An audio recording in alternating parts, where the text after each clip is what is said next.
네, 22대 국회가 시작된 지 석 달 만에 여야가 민생 법안을 포함한 비쟁점 법안들을 합의 처리했습니다. 네, 국회에서는 오랜만에 화기애애한 분위기 속 본회의가 열렸는데요. 국회로 가보겠습니다. 박현우 기자. 네, 각종 현안을 두고 갈등하고 충돌해왔던 여야가 민생을 위해 모처럼 손을 잡았습니다. 여야 의원들은 오후 열린 본회의에서 22대 국회 들어 처음으로 민생 법안들을 합의 처리했습니다. 양육 의무를 저버린 부모에게 자녀 재산에 대한 상속권을 주지 않게 하는 민법 개정안인 구하라법을 시작으로 진료 지원 간호사, 즉 PA 간호사의 의료 행위를 법적으로 보호하는 내용의 간호법 제정안, 전세 사기 피해자에게 최대 20년간 임대주택 입주 권한을 주는 전세 사기 특별법 개정안 등 총 28개 민생 법안들이 본회의에서 순차적으로 합의 처리됐습니다. 본회의장에선 상대당 의원의 제안 설명에도 박수를 쳐주고 또 표결에 붙여진 법안들의 찬성표가 290표의 안팎에 이르는 등 오랜만에 훈훈한 분위기가 연출됐는데요. 여야 지도부의 발언 직접 들어보시죠. 품격 있는 국회, 정말 민생을 제대로 살피는 생산적인 국회가 될 수 있도록 여야가 함께 노력하기를 기대합니다. 민생 해결을 적극 하는 것은 국민을 대표하는 국회가 마땅히 해야 할 일인데 많이 늦어진 감이 있어서 국민께 송구한 마음입니다. 오늘 본회의엔 윤석열 대통령이 거부권을 행사한 쟁점 법안은 상정되지 않았습니다.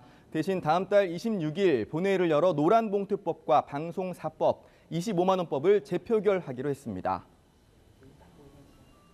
네, 오는 30일 윤석열 대통령과 한동훈 대표를 포함한 국민의힘 지도부 간의 만찬이 예정돼 있었는데 이 만찬을 추석 이후로 연기한다고 대통령실이 밝혔습니다. 이와 관련 소식도 전해주시죠. 네, 이번 만찬 연기는 대통령실이 요청하고 당과 협의했다는 설명입니다. 대통령실에서 밝힌 만찬 연기 이유는 추석 민생을 챙기는 게 우선이라는 건데요.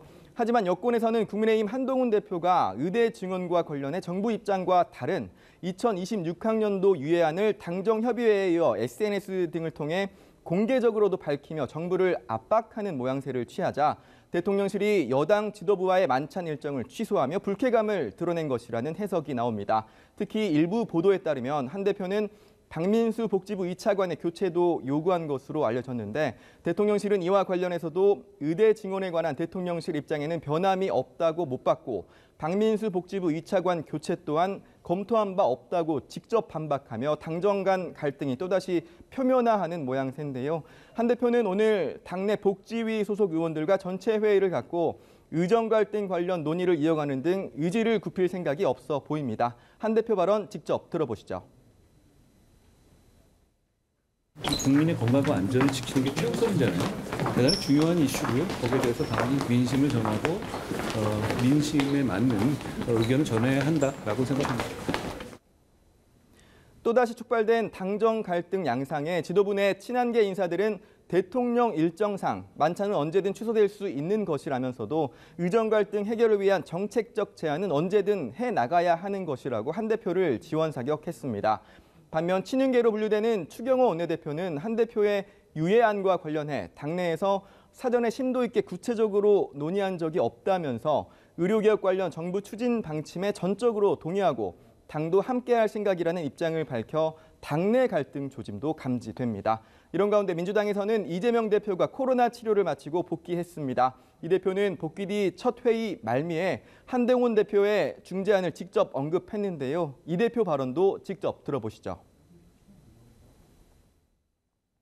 우리 한동훈 대표께서 의대 정원 좀 유예하자. 현 상황에서 의료 붕괴 위기를 타개하기 위한 불가피한 대안 중에 하나라고 생각이 됩니다. 정부에서도 이걸 배관시하지 말고. 이 대표는 정부가 2,000명 증원에 집착할 게 아니라 5년에 10,000명 대신 10년에 10,000명으로 늘리는 방식으로 분산하는 등 합리적 계획을 세울 필요가 있다고 덧붙였습니다. 지금까지 국회에서 전해드렸습니다.